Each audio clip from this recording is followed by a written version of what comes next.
Sean Sheehan here for Severe MMA with Leah McCourt, who fights Kerry Hughes this Friday at Bellator Dublin. Leah, how are you today? I meant to get you at the last scrum. I've been on about getting you on the podcast. I finally have you. So are you looking forward to coming out in front of the crowd on Friday night?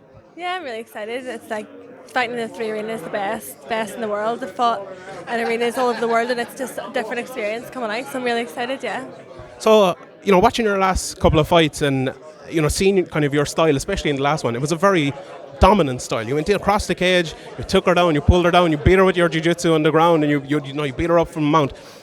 Is that, obviously you're still 3 or 4 fights into your career, is that something that you're going to develop into your game? Is that the style you kind of now you have and you want to keep going at? Yeah, do you know, like from my very first fight when I went in and didn't have a clue what I was doing, I go in from the first second. I want to finish the fight. I want to get a finish. I don't fight for points. I don't stand back. I always try and capitalise on any kind of entry or anything that my opponent does to get a clinch, to get it to the ground, because that's my background.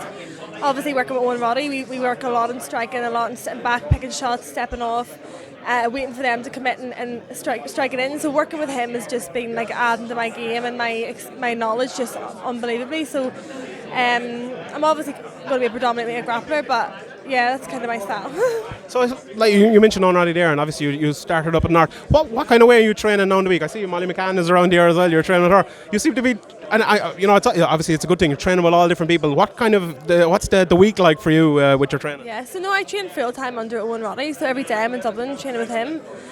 Over the summer I got out. My dad lives in Thailand. I was over in Tiger Muay Thai, and obviously me and Molly are good friends. We come over and spar each other during each other's camps. She's a striker, I'm a grappler, so it's really good to work with her, and she's in the pinnacle of her career, and just her presence and energy and vibe around is just really good. Yeah, so, like with Molly, you could see the improvements in her game over the last few years after getting into UFC, and obviously, when you came into Bellator as well, I was just talking to Will Fleur there, and he was kind of saying that the professionalism that you've that extra bit of money, you're maybe able to travel, you're maybe able to get somewhere.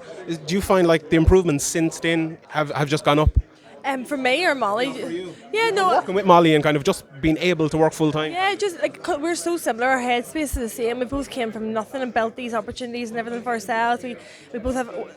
She's equal to me in my work ethic, and we just train so hard and work so hard and just want to be successful in what we do. And I think we just vibe really well with each other. And it's the same as I'm early in my career, and I've had a bit of a baptism in fire. I always get thrown at the deep end. My pro career, anything, I just kind of take fights and just do it. But I learn on the job, and I'm trying to get better myself with every fight. So I suppose this Friday night fighting Kerry Hughes, I watched a bit of her fights, but I'm interested to see kind of what you see of her and what you think maybe the problems she might pose for you. Yeah, I think she's going to be gritty and tough, and it's going to be hard to finish. She's going to come to fight. Some of her fights, she's coming forward, big right hands. She's a bit of a Thai style. She's good defensively grappling, and then other fights kind of seen her on the back foot, picking shots. So I don't know. It depends what's going to happen. We have our game plan. We've trained for all kind of scenarios, and I'm just excited to see what happens. Getting away from Andrew McCann as well and getting down to Dublin. That's the best part of it. Best of luck on Friday night. Thanks very much.